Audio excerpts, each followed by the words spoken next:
This woman is a conspiracy theorist, and although it's unclear whether she believes the Earth is flat or not, there's one conspiracy theory that's going to get her sent to prison for a long time.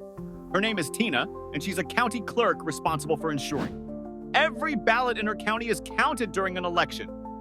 In the 2020 presidential election, unfortunately for Tina, her favorite candidate doesn't win. Being a conspiracy theorist, she starts believing the election was rigged and is convinced it's a deep state conspiracy. Instead of reporting her suspicions to the county attorney, Tina comes up with a plan to break into the voting machines in her county to prove her theory. She can't access these machines alone, though. There are checks and balances in place, and someone else with passwords must be present.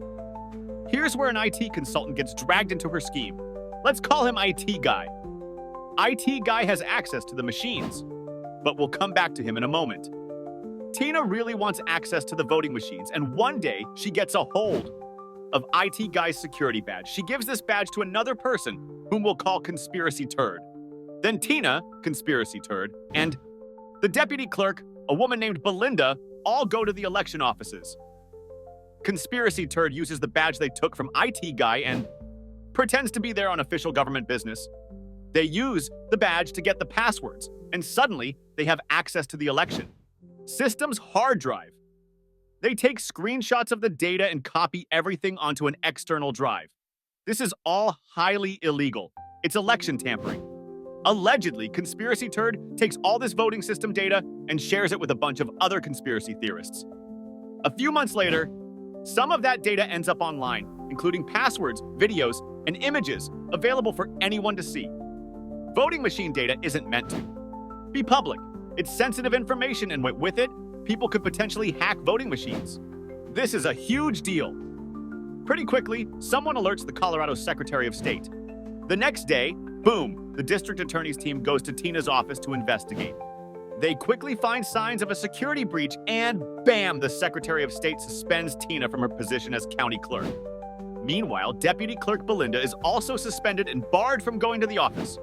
However, Belinda sneaks back in to print some documents or something, and boom, she's caught and arrested. Here's her mugshot.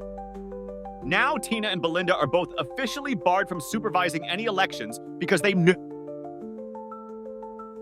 knowingly took voting machine data and shared it with conspiracy theorists. Here's where things get even crazier. A few months later, Belinda goes to trial and Tina shows up to support her. While sitting in court, Tina pulls out her iPad and starts recording. There she is with the iPad. Recording in court is not allowed, especially when they specifically say not to. People see her recording and she's caught and charged with contempt. The judge issues a search warrant for that iPad. The next day, Tina is at a local bagel shop and the police show up with a warrant for the iPad. Tina refuses to cooperate, so they handcuff her, and she's not happy. "Let go of me! Let go of me!" she yells, even trying to kick the officers as they handcuff her. Here's that part in slow motion. Ultimately, they manage to get the iPad, and as they bring her outside, she fights them every step of the way.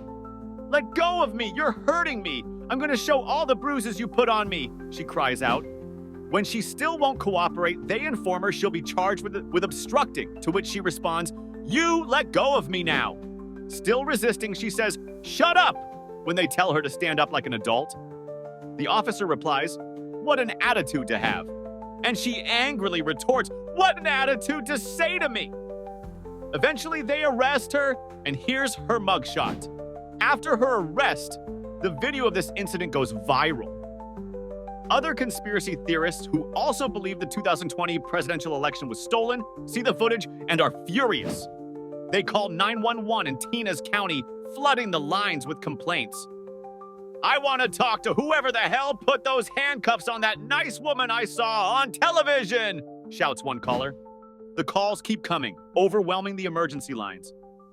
What they did to Tina Peters today was outrageous. When did they become a police state?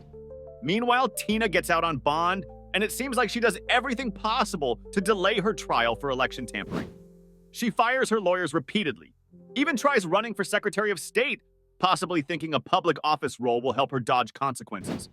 She doesn't win, and she keeps speaking publicly, insisting the 2020 election was rigged and claiming it's all a deep state conspiracy. There's just a few of these people that are globalists, Marxists, that are trying to take over our country, she says. But spreading misinformation like this is a violation of her bond. And bam, she gets arrested again. Here's her second mugshot. She posts bail and is free again, but Tina continues to wreak havoc. Remember Ed Guy, whose security badge Tina used to access the voting machines? She begins shifting blame onto him, publicly accusing him of knowing what she planned to do with his badge. This poor man starts getting hate mail from random people, and the police raid his family's home, confiscating all their phones and other electronics.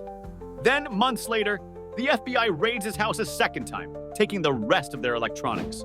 Tina's out of control with the way she's throwing him under the bus. Will anyone stop her?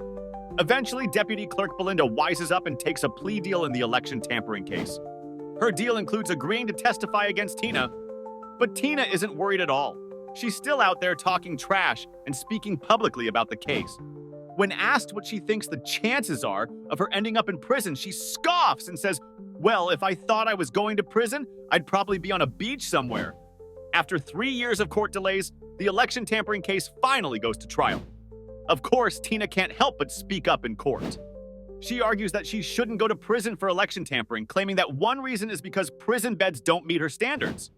"I have health problems that would not be treatable in the Department of Corrections. For one, I need a magnetic mattress."